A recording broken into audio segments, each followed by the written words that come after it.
Salut, bon lundi matin, bienvenue dans une toute nouvelle semaine à l'école. Je vous parle en direct de la troisième... Non, en fait, mes élèves sont à la récré en ce moment, mais après, ils s'en vont en anglais. Ce matin, on a... Qu'est-ce qu'on a fait? Oui, on a revu la méthode de multiplication de la jalousie. Donc voilà, on a vu la jalousie, puis j'ai filmé, il me semble, donc je vais essayer de vous montrer là, la séquence tout de suite après de comment ça fonctionne la jalousie. Après ça, on a vu les classes de mots invariables, donc adverbe, préposition, conjonction. Puis j'ai fait une petite chasse au, pas aux chasse au trésor, mais ouais, une espèce de rallye dans le référentiel, dans leur coffre à outils. Je leur disais, OK, trouve-moi la page du verbe aimer, trouve-moi la page des prépositions, trouve-moi la page de la table du 8. Fait qu'on a découvert notre référentiel comme ça. Ensuite, j'ai changé les places et j'ai affiché pour la première fois les privilèges. Fait qu'on a discuté de tout ça. Donc ça, c'était notre avant-midi parce que là, ils s'en vont en anglais. Ce midi, j'ai une réunion avec mes collègues de 5e. On se rencontre tous les lundis pour parler de l'agenda puis de notre planification. Après, ils sont en plan de travail puis ils finissent en édu. C'est ma petite journée le lundi. J'ai deux spécialistes. Fait que je vois mes élèves 3 périodes sur 5 seulement.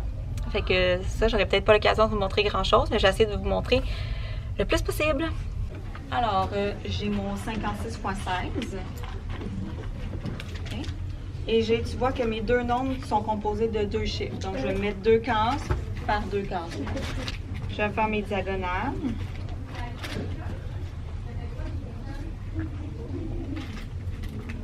Voilà. Ici, je vais avoir mes unités. Dizaines, centaines et UM. Unité de mètre. Tiens, je vais commencer par m'arranger ici de ma multiplication avec le 1. OK? Donc, si je viens ici, je fais mon 1 fois 6. La réponse, je vais l'écrire ici parce que c'est où se rejoint ma multiplication. 1 fois 6, Jade. 6, puis je vais l'écrire où? Dans la partie du haut ou dans la partie du bas? Dans la partie du bas, parce que dans la partie du haut, c'est si j'avais eu un nombre à 2 chiffres. Okay? Ah, ok, ouais. J'ai compris. Donc, je mets mon 6 ici. Voilà. Ensuite, 1 fois 5. Frédéric. 5. Et je le mets où, mon 5? En haut ou en bas? En bas. En bas. Dans le fond, ici, il n'y a rien, donc 0. Ensuite, je viens faire ma multiplication avec mon 6 en bas. Donc ici, si je regarde où est-ce que ça se rejoint, c'est 6 fois 6. Ça donne quoi, 6 fois 6, Zacharia? 36. 36, puis tu l'écris où, le 36? Le 3, là. Non, le 3 ici? Ouais, et le 6 en bas. Et le 6 ici. Voilà. Et là, je suis rendue à faire mon 6 fois 5. Qu'est-ce que ça fait 6 fois 5? Qu'est-ce que ça fait 6 fois 5? Ça donne 30. Ça donne 30. Puis je l'écris comment, mon 30? Je l'écris où? Tu mets un 3 en haut. 3 ici. Oui, puis tu mets un 0. J'ai fini? Non. Qu'est-ce que je fais maintenant? Tu dois faire les calculs. Je fais mes... Ouais, mais c'est quoi les calculs? Les additions. OK. Ma colonne d'unités, j'ai combien d'unités? 8. Oh, 6, désolé. C'est mon écriture. Ensuite, ici, dans mes dizaines, j'ai 6 plus 3 plus 0. 9 plus 0, toujours 9. Dans mes centaines, 0 plus 5 plus 3. Amélie? 8. 8. Et dans mes unités de 1000,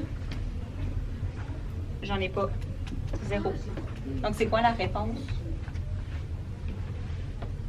Zacharia? 886. 896.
centaines, Oui. tu éclates la centaine. Pourquoi j'écarte la centaine? Parce que il y a 5 personnes, fait qu'on peut pas. Il n'y en a pas assez. Ouais, c'est ça. 1, 2, 3, 4, 5. Ouais, mais ça me donne combien de dizaines, ça? 10.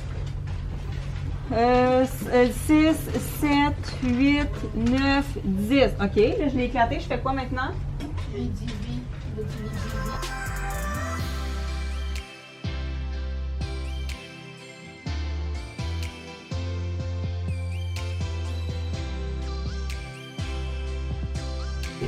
Bon, là, j'avoue que j'ai mal placé mes éléments sur mon tableau. J'aurais dû mettre, il y en a qui sont mal placés, les unités devraient être toujours à droite.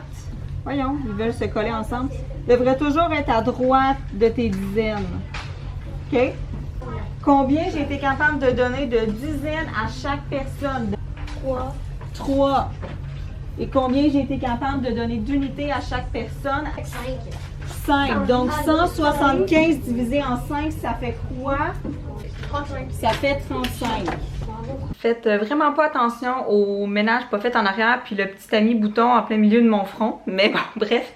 En 5e année, on travaille le concept de stéréotypes et de préjugés à l'aide du personnage du loup en éthique et culture religieuse, bien plus en éthique en fait. Puis étant donné qu'on fait la rotation puis qu'on n'enseigne pas toute la même chose, mais c'est une de mes collègues qui enseigne cette matière-là pour la première étape. Mais pour lui alléger la tâche, parce que là, elle enseigne aux 65 élèves, là, puis elle peut pas humainement corriger les 65 copies, fait qu'on s'est divisé la tâche. Fait que j'ai emmené le travail des élèves, fait que je corrige pas nécessairement les miens, je corrige en fonction des albums, fait que j'ai pris... on s'est divisé les albums puis on a pris les élèves qui avaient travaillé sur ces albums-là parce qu'il y a une 50aine de livres là, avec lesquels ils pouvaient travailler. Fait que j'ai ouvert le document de correction puis je me jette là-dedans en attendant que Simon arrive pour souper. En corrigeant les travaux des élèves, j'ai fait une vraiment belle découverte. Alors, c'est le livre « La véritable histoire du grand méchant Mordicus ». Tout d'abord, les images sont absolument magnifiques. Ils ont l'air d'être faites genre... au pastel. C'est vraiment doux, c'est vraiment comme... C'est doux, mais c'est coloré en même temps. Puis, ce que j'aime, c'est que c'est écrit en lettres attachées. Ça peut être un désavantage, là, parce que nos élèves cette année, ben, en fait, depuis quelques années, ne savent pas lire la lettre attachée. Mais l'histoire est vraiment géniale. Puis, je m'attendais pas du tout à la fin. C'est un petit loup renard qui cherche le grand Mordicus. Puis, tout le monde lui dit... Non, vas-y pas, je te le déconseille, mais bon, si tu veux vraiment, c'est par là. Fait que finalement, il finit par arriver. Puis là, je vous raconterai pas la fin, là, mais pour vrai, là, c'est une super belle histoire.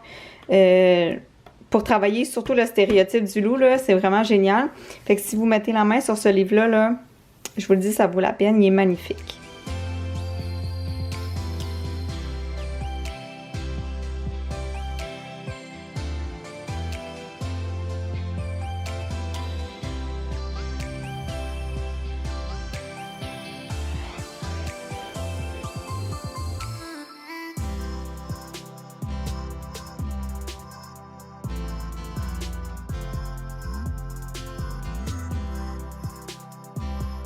On fait un concours de division. Moi, je fais avec le matériel de manipulation, puis ma collègue va le faire au tableau blanc. Fait qu'on va voir qui va terminer en premier pour que tu me dises après ça laquelle des deux méthodes tu trouves la plus efficace.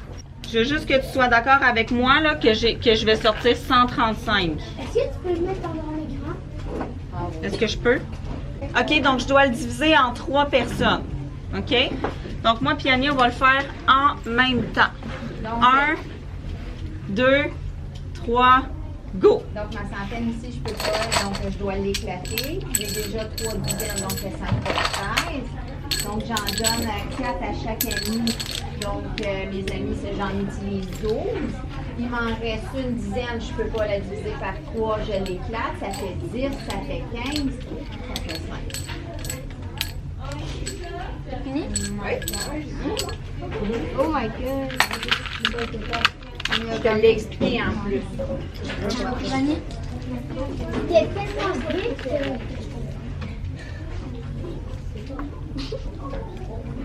Elle a un papier.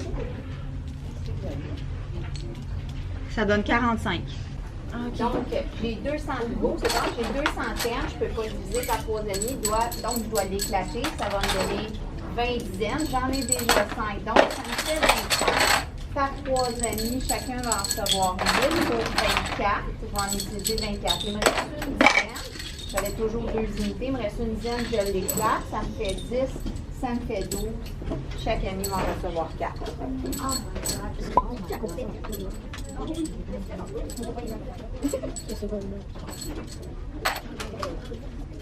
Donc, ce qu'il faut que tu comprennes, Florence va terminer, je continue, parce que Florence a encore du travail à faire, c'est que oui, le matériel, c'est important de bien comprendre. Moi, si je suis capable de le faire comme ça, c'est que j'ai bien compris les échanges, hein, tu vois, puis dans ma tête, ce que je te dis à voix haute, c'est ce que Marie-Florence, elle a fait. Elle a pris ses 2 centaines, elle ne pouvait pas les séparer en 3, elle a dû les éclater en dizaines, donc ça a donné 20 dizaines. Elle en avait déjà 5, donc 25. 25 à partager, chaque ami en a reçu 8. Donc j'en ai utilisé combien? 24. Il lui restait une dizaine. Elle a fait quoi? Elle l'a éclaté, ça donnait 10 unités. J'avais déjà 2 unités pour un 12 unités. J'ai 3 amis, chaque ami va en avoir 4. Ça m'a donné 84. Peut-être. Est-ce que tu voudrais expliquer à la caméra qu'est-ce qu'on est en train de faire en ce moment? OK. On va aller voir Olivier. C'est quoi le travail qu'on est en train de faire en ce moment?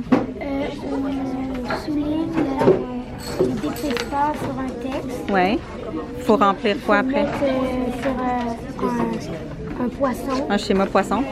Puis là, je suis en train de trouver. J'ai Tu les as trouvés, tu les as surlignés en fait, puis après tu vas les mettre dans le poisson. C'est ça. Puis là, vous travaillez en équipe de 2. Puis ça va Puis bien. ça va bien, oui, je sais, vous comprenez super bien le travail. Oui.